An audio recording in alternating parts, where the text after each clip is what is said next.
Professor Hoon Hian Teck.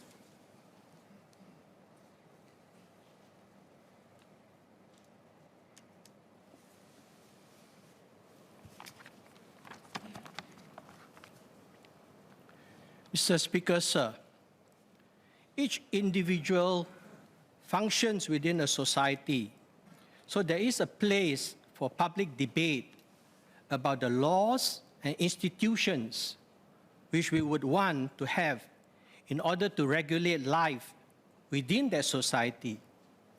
At one level, I believe that this debate is about whether the family, defined as a marriage between a heterosexual couple and their parenthood, is the unit that forms the basic structure of a well-ordered society. Children are born into families and develop their complete lives with the investment of the parents who gave birth to them. If we view the family as just defined as part of the basic structure of society, then we would want to have laws and institutions that support that family.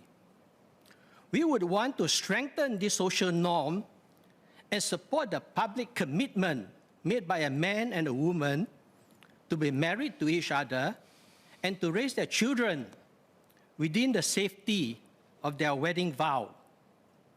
Playing their complementary roles, fathers and mothers raise their children who contribute to the orderly formation and further reproduction of society over many generations. Research shows that the cognitive and the social-emotional skills that are acquired in early childhood and that their development is very much shaped by the family environment. While it has to be acknowledged that there are major challenges that couples will have got to tackle in order to keep their marriages healthy and to provide the best environment to raise their children, our laws and institutions must help to strengthen a culture where husbands and wives give priority to building strong families. Even when couples are economically disadvantaged, public policy through early interventions in their children's lives can help to improve social mobility. Society can then uplift the quality of life for future generations of citizens by supporting the husband and wife in their child-rearing activities.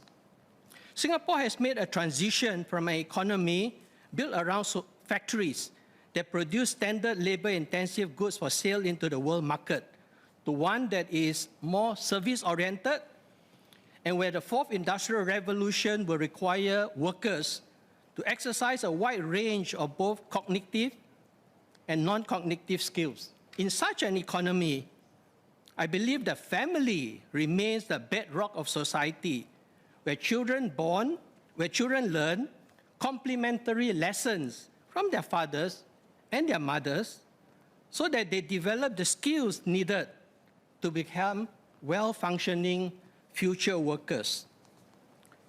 We take for granted that as our parents have invested in our lives, it is our responsibility to provide care for them when they become old. That responsibility is shared among siblings. Even when there are failures in particular cases, we hold as examples those who inspire us with their devotion to duty, to the care of the aging parents. While the government, through its public programs, provides assistance in various forms, much of the glue that holds a society together comes from the constituent members within the family. We should, one, in instituting our laws, to convey through all means possible the gratitude we feel for the complementary roles that our fathers and mothers play in raising us to become well-functioning adults. Departing from this norm of what constitutes a family, I believe, leaves us in uncharted waters. Mr. Speaker, sir, the government has reiterated that it has no intention to change the tone of society. It's it also affirms, I quote, the family as the cornerstone of our social fabric and marriage between a man and a woman, end of quote. A strategy to redefine what constitutes a family from what the government has reaffirmed as marriage between a man and a woman and their parenthood involves taking sequential steps to progressively bring about change.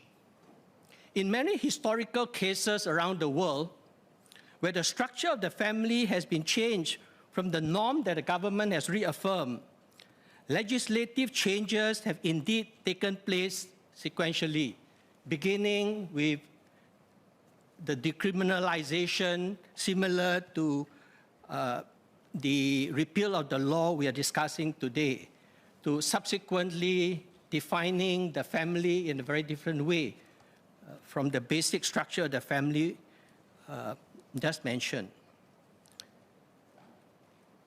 These changes, these legislative changes, make the definition and institution of marriage both contingent and subject to change.